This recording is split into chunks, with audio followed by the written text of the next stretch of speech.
if the FTC has rulemaking authority, which is a disputed question, people are going to disagree about whether the FTC has rulemaking authority, how should it use that power?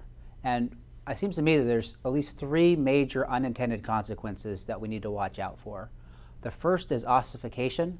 The idea is it takes a very long time to do a rule.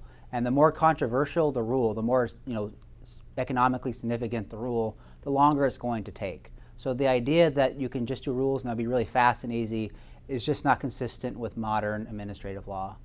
The second thing they need to watch out for are zigzagging regulations.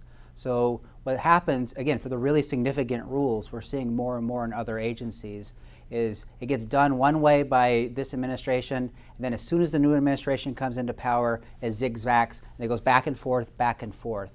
And that's really problematic. So there's a worry that if they really want to do big things with rulemaking authority, well, then the next administration will come by and undo it. And you can look at the FCC as an example of this.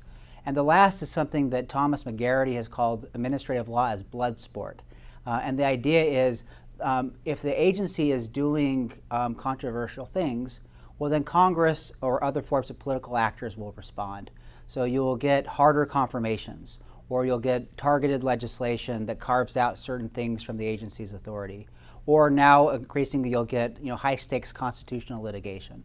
So the FTC should be very careful as it goes forward, because if it uses this authority, it's got to be ready for the unintended consequences that come with it.